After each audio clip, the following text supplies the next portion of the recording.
O sistema de ensino moçambicano enfrenta diariamente um conjunto de questões problemáticas que se refletem na qualidade do processo de ensino-aprendizagem. Se algumas destas questões dizem respeito a fatores externos à sala de aula, outras terão uma relação direta com o desempenho de professores e alunos em contexto de aula, especialmente no que respeita às ciências naturais e matemática. Importa encontrar formas de olhar a educação de um modo mais humano e com mais feedback para os professores, para lá das estatísticas e dos números. O método de observação de aulas é visto como uma ferramenta que torna os processos de mudança escolar mais rápidos, desempenhando um papel fundamental na melhoria da qualidade do ensino e aprendizagem e fornecendo o feedback necessário como uma fonte de inspiração e motivação. No contexto deste estudo, a observação é vista como um motor para a mudança e aprendizagem. O foco da observação é o desenvolvimento profissional de todos os envolvidos, observadores e observados, e a caracterização da prática docente nos diferentes contextos de escola. Professores experientes observaram um total de 35 aulas da 8ª classe e 34 aulas da 11ª classe, das disciplinas de Matemática e Química, seguindo um guião de observação que lhes permitiu identificar os vários fatores que podem distinguir uma boa prática educativa.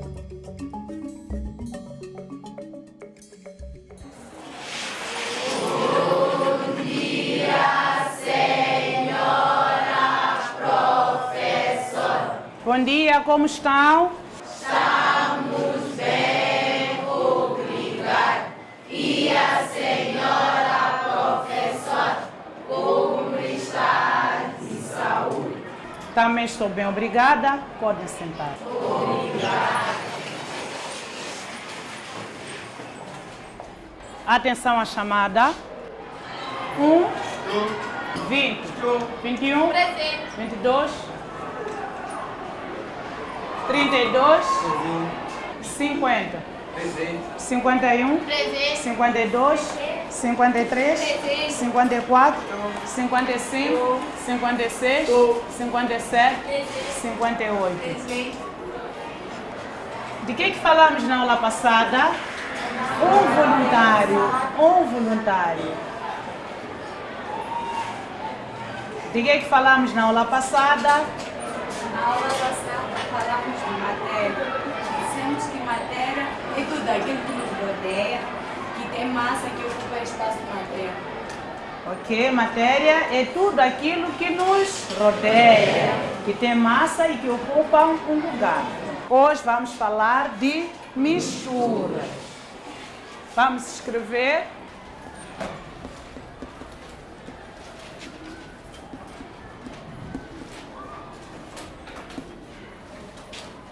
O que é misturar? Gisela. Para mim, misturar é juntar coisas num único lugar. Misturar, segundo a Gisela, é juntar coisas num único lugar. Vamos juntar. Vamos juntar o que é, por exemplo? Podemos juntar a areia com água. A Gisela diz que podemos juntar areia com água. Tá bom, Gisela. Obrigada. Pode sentar. Então, como vocês diziam, nós no nosso dia a dia usamos as misturas, misturamos alguma coisa. Nós temos a tinta que pintou esta nossa parede, a tinta que pintou esse nosso quadro. É uma mistura. Temos a roupa que nós vestimos, é uma mistura. Temos os plásticos que nós usamos no nosso dia a dia. Mesmo sabendo que o plástico é tóxico, hoje usa-se cesto, mas também ainda temos esses plásticos que nós usamos no nosso dia a dia. Para ir comprar alface, ir comprar couve, ir comprar feijão, ou não usamos? Então é uma mistura, ou não é mistura? É. E temos os medicamentos, quando ficamos doentes. Ao fazer chamada, nós já percebemos de alguns colegas que não estão aqui hoje. Provavelmente durante o final de semana possam ter adoecido. Então temos os medicamentos para nos curar das nossas doenças. Também são misturas. Estamos juntos até aqui? Sim. Então, o que vai ser uma mistura? De um modo geral, podemos tomar nota. Mistura é a associação ou junção de duas ou mais substâncias homogêneas e misturas heterogêneas. Qual é a diferença de uma mistura com a outra? É que nós aqui na mistura homogênea, primeiro, a palavra homo significa igual. Está claro? Homo significa igual. E já dissemos que gene significa semelhante, significa produzir. Agora, vamos lá ver se vocês perceberam alguma coisa. Perceberam alguma coisa, vocês? Sim. É verdade? Sim. Acerca das misturas? Sim. Mas eu não concordo. Né? Podemos provar isso? Sim. Então, nós vamos fazer uma pequena demonstração, só para ver se vocês perceberam ou não. E vocês aí que vão fazer a demonstração. É o que é isto aqui? Sal. É sal. Ok. Isto aqui conhece? Sim. É o quê? Café. Café. Mas é uma lata que tem café dentro, não é assim? Então, é uma lata de café. Então, nós vamos fazer uma pequena demonstração. E aqui neste recipiente, temos uma mistura de substâncias. Uma mistura de substâncias. Podemos passar num copo em que todos possam ver.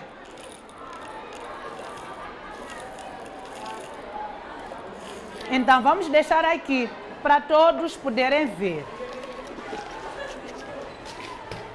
Primeiro, se nós misturarmos essas duas substâncias, estão a ver? Que tipo de mistura é que nós teremos? Então, um colega vem aqui para fazer essa demonstração e nós, grupo de 2, assim como está, no grupo de 2 a 2, vamos tentar ver, não é? Se realmente é uma mistura homogênea ou heterogênea. Vamos dar respostas aqui em grupo já. Grupo de 2 a 2. Um pouco assim em cima, se não pode encostar o copo, sim. Mas, chega. Ok? Não, tem que misturar, Tampa a água primeiro. Mas a colega não disse o nome dela. Flávia, ok? Então, é assim. Vamos ver que tipo de mistura está aqui. Estão a ver? Então, vejam, pegue. Não pega daqui de cima, para os outros poderem ver. Não pode tampar a mistura, para poder ver. Ela já viu? Que tipo de mistura? Escrevam aí e dizerem os porquês. Já viram, né? Ok? Aqui. Experiência número 2.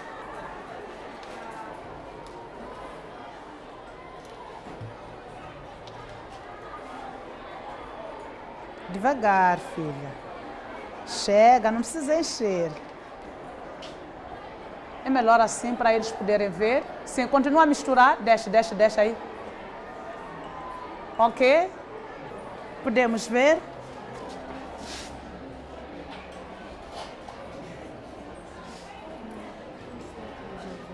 Algum grupo que ainda quer ver de perto o tipo de mistura que ainda não viu esta aqui? Já viram? Quando ela não tem caneta, não tem lápis, não tem nada para escrever, quem vai lhe emprestar a caneta? É a colega, é um dos colegas que vai emprestar, não é assim? Não é nosso pai, não é nossa mãe que estão distantes, são que os nossos colegas. Perceberam isso, não é? Então, tem que se enquadrar num grupo. Vem aqui nesse grupo aqui. Vamos passar esse tipo de misturas. E vamos fazer a última demonstração. Esta aqui, quem quer vir fazer? Então, Camila vai juntar um pouco de café, um pouco de água e um pouco de açúcar. Um pouco mesmo, não é para encher. Com muito jeito. Começa com café, chega. Estão atentos aí? Aí atrás. Estão a ver o que a Camila está a fazer? Aí atrás. Esse grupo aí. Não enche um pouco. Camila encheu. Está bom, não há problema. Camila gosta muito de quê?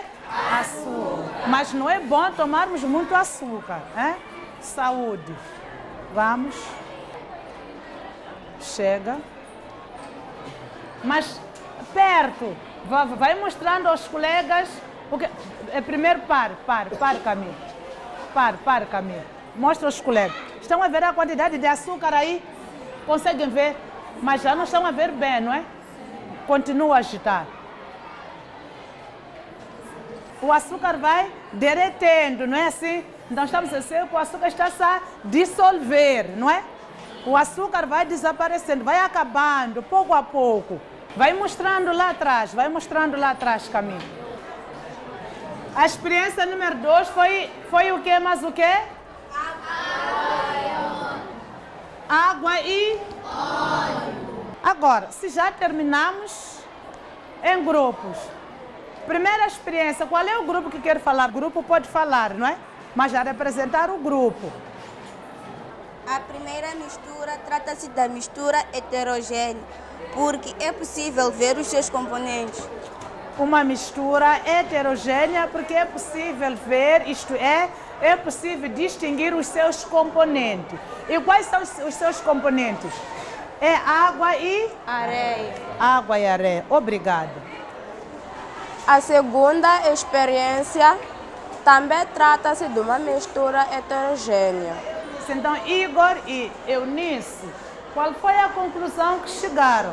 Sim, que é uma mistura heterogênea. É uma mistura? Heterogênea. Turma, concorda? É heterogênea? Sim. Ok, por que, Igor? Sim, porque são substâncias sólidas e as substâncias sólidas é possível ver os seus componentes. É porque aquelas são substâncias sólidas e é possível ver os seus componentes. O que é que conseguiram ver aqui? Feijão, arroz e massa. Conseguiram ver feijão, Arroz e a massa. Arroz e a massa. Conseguiram ver vocês isso tudo? Sim. Não se mistura isso? Não. Metendo água ali não vai desaparecer? Não. Ok, então o grupo do Igor pode sentar. Sim, vamos lá, grupo de David. É uma mistura homogênea porque não conseguimos ver os componentes. É uma mistura homogênea. Sim. Por quê? Não conseguimos ver os componentes. Vocês não conseguem ver a água ali, café e açúcar, não conseguem ver? Não. Ok, pode sentar-se. Ok, meninos, estamos todos de parabéns. Mas eu espero que no dia do teste vocês não me decepcionem. Portanto, para nós não nos esquecermos, devemos fazer o que em casa? Estudar. Devemos fazer o quê? Estudar. Então, mas já temos uma tarefa aí, continuar a dar mais exemplos. Estão de parabéns, todos os grupos trabalharam como deve ser. Agora, vamos passar o TPC. Define mistura. Define mistura. 2 exemplos de misturas homogêneas e 2 exemplos de misturas heterogêneas. Mistura, não se esquecerem também com I, as palavras estão no quadro. Na próxima aula, uma vez estamos a falar de misturas, vamos continuar. Mas já vamos falar de métodos de separação dessas misturas homogêneas e heterogêneas. O que é que nós vamos usar? Qual é o método que nós vamos usar para separar o óleo que está em cima da água que está embaixo? Também vamos procurar saber qual é o método que vamos usar para separar essa mistura da areia, água e essas partículas sólidas que nós temos em cima. Todas são misturas heterogêneas, mas têm forma de separar diferente. Da mesma forma também que aqui temos o quê? Feijão, massa, Então, é o mesmo método que vamos usar para separar água e óleo? Não. Mas as duas misturas são heterogêneas, mas tem forma de separar diferente. Então, na próxima aula, vamos saber como separar. Da mesma forma que vamos separar, não é? A água do quê? A água do café e do açúcar. E de outras substâncias também. Então, vamos fazer o TPC e vamos estar a nos preparar, lermos um pouco. O que é que vamos usar? Então, há um método para separar misturas homogêneas e há outros métodos para separar misturas heterogêneas. E são muitos métodos, tanto para misturas homogêneas, assim como para misturas heterogêneas, dependendo das partículas que nós vamos encontrar lá, das substâncias que nós vamos encontrar lá. Está claro isso? Sim. Ok.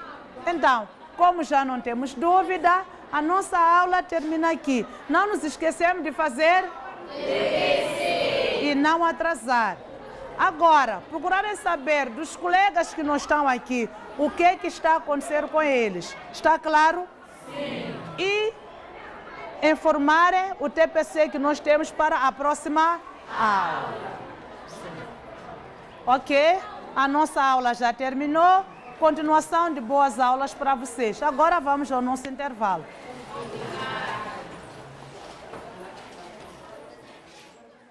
No universo de 11 observados, menos que a metade conseguiu ter uma aula muito interativa. Alguns ficaram meio desinibidos, outros ficaram mais nervosos e não conseguiram ter uma aula muito interativa.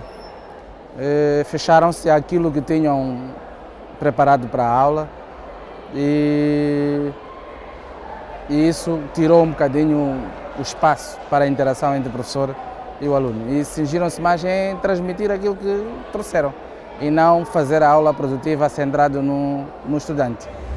Os professores ficaram muito presos ao material, ficaram muito presos àquilo que traziam e esqueceram-se a maior parte dos estudantes. Então é preciso criar dinâmicas e isso, né, requer do professor um bocadinho mais de habilidades. Dinâmicas de mudança de critérios. Se eu preparei o método A não funciona, por exemplo, gostei muito de uma aula de química que eu assisti, em que a professora estava a dar uma matéria, os alunos não entenderam, ela buscou exemplos até caseiros. 3 exemplos diferentes só para chegar ao mesmo ponto. E daí é que abriu a ficha dos estudantes. Ah, tudo bem, mas é preciso ser de facto paciente, é preciso ser dinâmico, é preciso estar à vontade, é preciso conhecer para de facto ter essa possibilidade de rapidamente perceber que este método não dá, tem que mudar para outro, que este questionamento, este exemplo não é ajustado ao grupo-alvo e encontrar outro exemplo. Para os docentes, a dimensão das turmas e a realidade de cada uma influencia o trabalho do professor. As condições que o professor encontra na sala de aulas, porque às vezes nós chegamos na sala e encontramos um ambiente que não é aquele que nós esperávamos. Então, a partir desse momento, o professor, de certa forma, fica perturbado. Ou porque os alunos estão agitados, ou porque faltaram muito, ou porque atrasam. Então, cada turma é uma realidade. Porque quando a turma é muito numerosa, isso dificulta o trabalho do professor. O professor quer controlar o TPC, quer dar uma atividade. É muito difícil fazer esse controle, porque os alunos são muitos. E enquanto trabalha com o grupo, o outro está um pouco mais agitado, está a conversar um pouco, porque sabem que o professor não consegue ser abrangente. Há então a necessidade de criar estratégias de ensino para turmas numerosas. Uma realidade que é comum à maioria das escolas do país. É preciso encontrar dinâmicas, é preciso encontrar metodologias para trabalhar com turmas de números um bocadinho mais elevados. Não que não se trabalhe, não é? Senão não estaríamos a fazer nada, porque já carregamos números elevados há muito tempo. Hoje até tende a reduzir. Nós não temos turmas com 60 alunos. Então, e temos na 12ª classe muitas turmas com próximo de 40 alunos. Então significa que já estamos a descer muito em relação ao que era antes. Nós tínhamos turmas de 68, 65, 60 alunos. Hoje, já de longe chegamos lá. Talvez a 11ª classe e a 8ª são as classes iniciais do ciclo. mas as outras já não. Mas isto requer do professor, do profissional, um bocadinho mais de esforço, porque tem que ter dinâmicas para envolver a todos e todos muitos nessa altura. Então tem que fazer grupo, discussões em grupos e depois discussões por partes, de maneiras que todos, por exemplo, sejam abraçados pela iniciativa, porque não se pode considerar o aluno como número, cada aluno é um aluno. Então, se nós considerarmos 60, não estamos a considerar o aluno, estamos a considerar o número. Então é preciso considerar cada um no seu processo de desenvolvimento, cada um com as suas habilidades, cada um com a sua capacidade de aprendizagem. Então é preciso acompanhar e já fazer aquilo que chamamos de reixos da turma, porque em detrimento de um podemos prejudicar uma massa. Então saber quais são os SOs, quais são as potencialidades que a turma tem em termos de resposta a uma aula. E dividi-los e fazer a dinâmica da aula já conhecendo, olha, nessa resposta há uns que nem viram, há uns que provavelmente são confusos, há uns que viram logo. Então e fazer esse mapeamento rápido para ajudar os mais fracos, fazer a miscelânea, os mais fortes, os mais fracos, e usar as potencialidades dos estudantes, colegas da turma, para ajudar os mais fracos, para juntos caminhar. Esta capacidade de traçar um retrato da turma, antecipar dúvidas e elaborar estratégias, ficará comprometida quanto menor for o domínio do docente sobre a própria matéria lecionada. Mas um teste de conhecimentos, criado para alunos do primeiro ciclo do ensino secundário, foi aplicado a professores das escolas observadas e a alunos finalistas da Universidade Pedagógica, revelando lacunas sérias no domínio de matérias básicas. A questão de qualidade de estudantes e professores foi um dos pontos levantados na reunião de Focus Group, realizada na Universidade Pedagógica, para debater os fatores que influenciam a qualidade do ensino e aprendizagem das ciências naturais e matemática. O nosso sistema parece estar um pouco viciado, precisamos de uma dinâmica, porque os problemas estão lá identificados. Uns conscientes, outros ainda não conscientes sobre essa problemática de que nós estamos a receber estudantes com um nível de conhecimento muito baixo. E muitas das vezes somos obrigados a tentar descer ao nível deles para podermos avançar. Esse é um problema. O outro é que ele já vem com uma cultura de ser passivo. Ele quer receber, Então, eles exigem mais que você dê informação, mas quando cobramos o que leu, para interpretar aquilo que leu, eles têm muitas dificuldades, porque eles são habituados a escutar, o professor a ditar. É isso que a gente observa quando vamos às escolas acompanhando os estagiários. Nós percebemos muito que o professor está mais preocupado em transmitir do que ouvir ou identificar as dificuldades que os alunos têm. Os docentes do ensino secundário parecem deparar-se com uma realidade semelhante nas suas escolas. Sim, de há um tempo para cá, de fato, temos recebido alunos extremamente com um nível muito baixo. Mas acho que este choro não é só nosso. E o ensino superior também já está a começar a ressentir-se disso. Porque pela avalanche de alunos que passam para o ensino superior sem ter os condimentos necessários, também vai crescendo. Que imaginemos se a qualidade exigida nos tempos fosse a mesma hoje, provavelmente já não teríamos espaço a nível de escolas aqui para podermos ter todos os alunos. Então, acaba-se vazando, mas esse vazamento não é um vazamento em termos de qualidade muito bom, porque as universidades também estão a queixar-se. De fato, a qualidade está cada dia a baixar. E isso deve começar onde? Deve começar no ensino primário também. Quais poderão ser, então, as causas para o fraco desempenho de professores e alunos nas áreas de ciências? A extensão dos currículos de matemática e ciências naturais, face ao número das aulas previsto, é um dos fatores mais apontados pelos professores e gestores escolares, pela dificuldade que cria aos docentes em aprofundar matérias e recorrer a abordagens experimentais. É demasiado extenso. Por exemplo, na 12ª classe, ciências, é extremamente extenso. Entraram novas cadeiras e essas cadeiras, ao invés de alavancar o próprio sistema, o próprio currículo, acabam prejudicando as áreas, por exemplo, como a matemática e outras disciplinas que diminuíram a carga horária. É, de facto, uma preocupação que os professores também colocam nas nossas reuniões de balanço, quando estamos a falar do aproveitamento pedagógico, sobretudo das disciplinas de física e química. e também matemática por vezes, que é a disciplina que é de dor de cabeças. Reclama-se de facto que os programas são extensos e o tempo que é dado para poder se dar aulas, o tempo letivo, o tempo semanal é bastante reduzido. É só dar exemplo de química, por exemplo, ou física, são 2 tempos semanais para aulas. Portanto, os conteúdos são de facto extensos. O professor tem que estar sempre a correr atrás do programa para cumprir com o que está programado. Isso até é evidente nos planos, nos planos analíticos que são feitos trimestralmente. Nem até vem na programação de aulas as aulas laboratoriais, as aulas de exercitação. Portanto, vem a rolar conteúdos, não é? O professor tem que dar isto, revisão ou introdução deste tema, depois do teste e tudo mais. Portanto, o professor, se quiser seguir assim como é, ele nem tem tempo até para levar as crianças para o laboratório. Falta tempo para a parte experimental, embora há um exercício que se faz para que essa parte entre. Nós motivamos os professores para que produzam algumas experiências de baixo custo para levar às salas, porque pode não haver tempo de levar as crianças para o laboratório num tempo assim letivo como tal, mas pelo menos quando se organiza uma aula experimental na sala, isso ajuda bastante.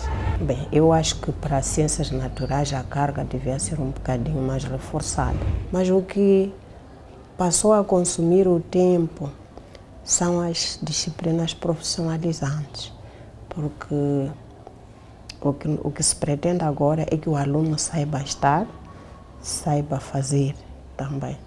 Então, com o conhecimento das disciplinas profissionalizantes, consegue munir-se o aluno de uma prática no futuro. Só que há esta disparidade que acaba consumindo o tempo que poderia estar dedicado para as ciências naturais. Bom, é um mal necessário e é por aí mesmo que nós temos que procurar a todo custo toda a estratégia por forma a minimizar as dificuldades. Há também quem considere que o problema não está na dimensão do currículo, mas na forma como é implementado. Por outro lado, é difícil a convivência entre o modelo de aprendizagem por competências e o de avaliação por metas, que parece levar a que o professor se foque apenas na preparação para os exames. Porque muitos culpam os currículos estão bem desenhados em termos de filosofia, mas para mim eu continuo a insistir que a implementação é que está a falhar. A implementação falha a partir da altura que não há um acompanhamento. Aqueles que desenham o currículo, quando entregam na mão do professor, abandonam o processo. Eles acham que conseguem controlar o processo ditando regras. Eles exigem percentagens altas, 80%, eles entregam as dosificações aos professores e acham que com esses mecanismos conseguem controlar o processo. Na escola, o que influencia a aprendizagem é o próprio modelo, porque, como disse, muitos professores preferem ditar apontamentos, porque eles estão preocupados em atingir metas e não estão preocupados em ensinar os próprios conteúdos como tal, e ensinar, raciocinar e interpretar fenômenos. E qual é a solução? É cumprir com o programa, porque a meta é cumprir com o programa. A planificação vem da Direção Distrital de Educação ou da ZIP, já vem da dosificação, é distribuída para todos. E o que faz a direção pedagógica ou a supervisão pedagógica? Quando chega naquela data, quer saber se naquela data está a dar aquele conteúdo. Então ele não pode atrasar. Então o professor começa a tentar correr com a matéria. E na tentativa de correr, acaba enfatizando o processo de palestra em vez de construção do conhecimento. Acaba não construindo. Dita apontamentos ou distribuiu fichas e acabou. A questão fundamental que impede neste momento o desempenho na disciplina de matemática especificamente é que a qualidade dos professores que nós temos não é das melhores. Os melhores professores de matemática, os melhores indivíduos à matemática não ficam no sistema. O mercado de trabalho é muito atrativo, há outras profissões mais atrativas. Então, para conseguirmos que o professor com algumas deficiências fique na escola e tenha alguma qualidade, precisamos de um programa de desenvolvimento profissional contínuo. Um programa que consiga com que o professor esteja todas as semanas, todos os meses, ou regularmente em formação, em debate, para ele aprender aspectos da didática de matemática que tenham em consideração que o mais importante é desenvolver no aluno a competência de visualizar, estimar, a competência de desenvolver modelos e não um professor que, basicamente, o que acontece hoje é um professor que ensina fundamentalmente procedimentos, mecânicas de resolução, mas não formas de pensar, formas de estimar, formas de imaginar, produção de informação elaborada. O que nós temos é um professor hoje que dá informação e não dá formação, não estrutura a formação. Ele passa muita informação ao aluno e não se consegue estruturar. Então, a falta dessa estruturação é que leva com que os alunos tenham grandes problemas na resolução de problemas. Eles leem um problema, não conseguem ver qual é o modelo adequado, qual é a informação que está ali. Por quê? Porque estão muito habituados a procedimentos mecânicos. Está preocupado num foco concreto, pela exigência do teste, pela exigência do exame, para que o aluno de facto saia bem. Não naquela expansão, que é a utilidade, por exemplo, a aplicação da matemática em outras áreas. Isso requer tempo, porque é preciso dar o que nós chamamos de absurdo e depois ir ao concreto, exemplos concretos da vida prática, para que ele veja a importância daquilo. Então, quando não há tempo para buscar esses exemplos da vida prática, não é? Para fugir um pouco do absurdo, nós ficamos naquela. Estou a estudar sucessões para quê? Qual é a utilidade disto? Estou a estudar limites para quê? Estou a estudar derivadas para quê? Então, fica esta pergunta e o professor focalizado na avaliação, não é? Final, e fica muito reduzido a pouco. Então, devia ser mais extensivo, já foi extensivo, eu já estive noutra, quando as aulas eram mesmo 5, e tínhamos muito trabalho. E os alunos punham-se à prática para, de facto, produzir essa autonomia que dizia, essa autonomia científica. Onde poderá estar o ponto de viragem? Que medidas poderão fazer a diferença? O diretor da escola devia ter uma carreira específica, tinha que haver um sistema de seleção de diretores e para ser diretor da escola ele tinha que defender um projeto pedagógico e um projeto que dentro de 5 anos ele teria que apresentar resultados desse projeto. Esta seria a questão fundamental, porque assim a maior parte da literatura mostra que em países pobres como os nossos, o fator fundamental é a variação entre escolas. Porquê? Porque há grandes diferenças na localização das escolas, escolas rurais, escolas urbanas, no tipo de alunos que vão para a escola, dependendo do seu background socioeconómico. Então, a forma como o diretor lidera a escola, comunica com a comunidade, comunica com os professores, pode levar que o desempenho dos professores melhore, porque sentem a presença de uma liderança eficaz, comunicativa, capaz de lhes direcionar qual deve ser o processo de ensino e aprendizagem que se deve desenvolver na escola. Pela minha experiência, eu faço análise de dados, sou professor de estatística, faço análise de dados do SACMEC, Southern African Consortium for Monitoring Education Quality, que é mais ou menos uma organização que avalia os 15 países da África Austral o desempenho em matemática e português. Em Moçambique, costumo também fazer da terceira classe. Da terceira classe, as competências a português e matemática. Então, dos resultados que nós temos, a questão fundamental que nós vemos é que depois estudamos as piores e as melhores escolas. E o fator fundamental que faz a diferença é a liderança do diretor, é a gestão da escola. Os outros fatores são mais ou menos consequências. Se tens uma boa liderança, mesmo o professor fraco vai se empenhar porque há uma comunicação com o diretor, há uma obrigatoriedade de cumprir com os princípios da escola e vê-se que todas as outras variáveis depois tentam acompanhar. Mas neste momento, de facto, o fator que eu acho que se devia investir mais é na gestão escolar. A necessidade de formação contínua de professores e o seu reconhecimento para a progressão na carreira docente também é um fator várias vezes reiterado durante a reunião de Focus Group. A formação continuada dos professores, em que os professores se sentissem estimulados na sua carreira profissional, porque o que está a acontecer neste momento, os melhores professores abandonam o setor de educação, porque não há perspectivas, eles estão quase que estagnados.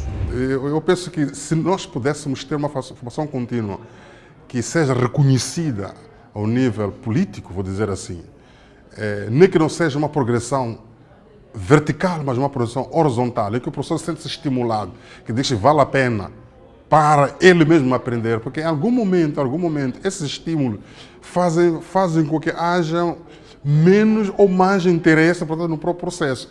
É verdade que a pessoa aprende para si mesmo, isso está claro, mas os fatores, o fator estímulo social também faz parte. Então, se a formação contínua que já está a dar aos professores desse continuidade mesmo, como a própria palavra diz, ao nível do seu desenvolvimento como pessoa, como tal, provavelmente isso pudesse ajudar. Mas o que está a acontecer agora é que as pessoas formam em cascatas, depois aprendem e nada mais lhes serve. Quanto do processo educativo fica então na mão do professor. Com menos tempos letivos e uma forte componente de testes e avaliação, onde cabem as aulas dinâmicas, experimentais e interativas. A par com isso, a planificação e dosificação realizada ao nível da província não parece deixar espaço para a criatividade e a individualidade do docente. Ao professor cabe cumprir. O professor, para além dos 2 tempos letivos que ele tem, para completar 24 horas letivas, que é a carga obrigatória no primeiro ciclo a que eu estou, ele deve ter 12 turmas, no mínimo. E há aqueles que passam para o curso noturno em regime de horas extras, tem mais turmas, uma coisa de 7 turmas, e somadas as turmas chegam a 19, as turmas são numerosas, cerca de 70, 80 alunos sala. Então o professor tem, de facto, nas semanas de avaliações, um trabalho imenso, porque deve corrigir as avaliações e entregar a tempo, dentro de um espaço de 1 ou 2 semanas, porque depois desse tempo também tem uma outra avaliação a aplicar às crianças. E isto também cria dificuldade no professor. Existem disciplinas como biologia, geografia, química, que têm só 2 tempos por semana. E o professor tem que ter 12 turmas para completar 24 tempos letivos.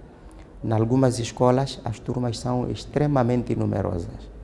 Encontram-se turmas com acima de 80 alunos. Então, o que ele faz?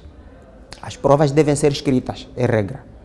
Para ele dar provas escritas, tem que corrigir todas estas provas. Então, em 12 turmas, com esses números de alunos, e fica uma pilha grande, então ele acaba fazendo simplificações. Isto complica muito.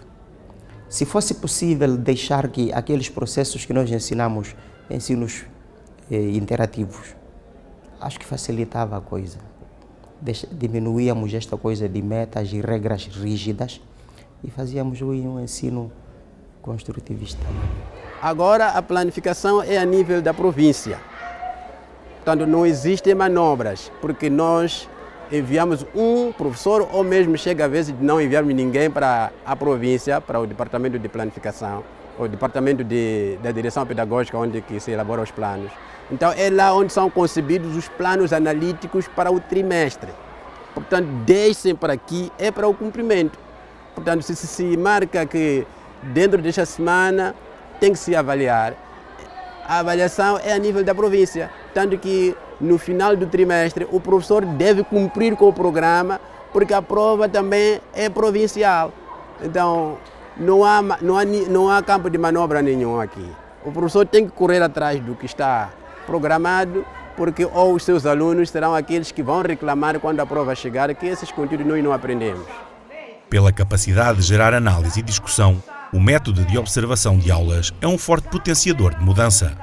É importante multiplicar a sua aplicação para originar novas estratégias para o ensino das ciências naturais e matemática.